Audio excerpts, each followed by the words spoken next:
Hello. This book is called God Cares When I Need to Talk to Somebody. It's by Elspeth Campbell Murphy and illustrated by Jane Nelson. This is a story about talking to God. Anytime that you talk to God or listen to God is called prayer, and God always hears our prayers. You know what, God? Sometimes I need to talk to somebody, but a lot of times no one listens to me. Like last night in the restaurant, I couldn't reach the ketchup, so I said, "Please pass the ketchup," but nobody heard me. Have you ever felt like that nobody's listening?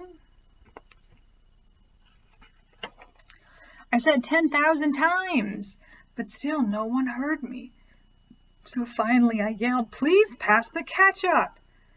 Everyone at my table and everyone in the whole restaurant stopped talking and stared at me.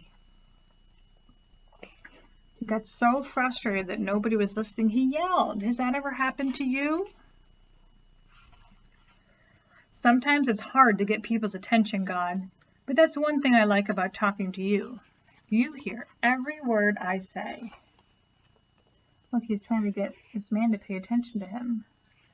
But God is always paying attention to you. God hears everything that you want to say. Sometimes when I need to talk to somebody, people don't have enough time to listen. Like this morning, I took my race car to school for show and tell, but we ran out of time. Look, see, there's the race car. And his friend is showing off a pet snake. And I bet he felt really excited about the car, he just didn't have time. My teacher said I could talk about my car tomorrow, but I wanted to talk about it today. That's another thing I like about talking to you, God. I don't have to stand in line, and I can take all the time that I want.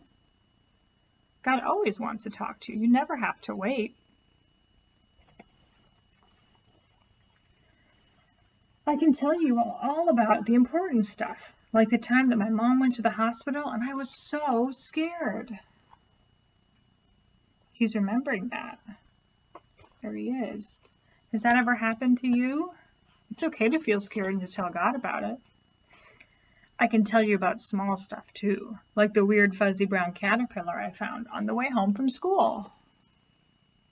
God even likes to hear about the small things. And sometimes when I do get a chance to talk, I can't think of anything to say. Like this afternoon, this important football player came to visit our school. And out of all the kids in the gym, I was one of the ones he stopped to say hi to. That's pretty exciting. Somebody important came to stop to talk, and he got a chance to say hi. And you know what I said, God? Nothing. There was so much I wanted to say, but the words couldn't get themselves in line to come out of my mouth. Does that happen to you? Sometimes you get so excited or you have so many thoughts that you just can't get them out. That's one thing I like about talking to you, God. Even though you're big and powerful, I don't have to be embarrassed when I talk to you.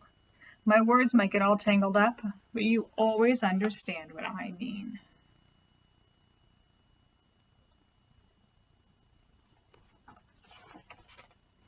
You're the best listener in the whole world, God. So all those times that I just need to talk to somebody, I call out to you, and you are there.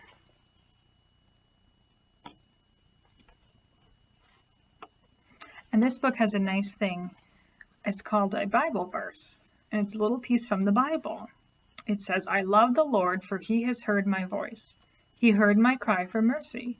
Because God turned his ear to me, I will call on God as long as I live." It's a very old poem talking about how God is always ready to listen to us.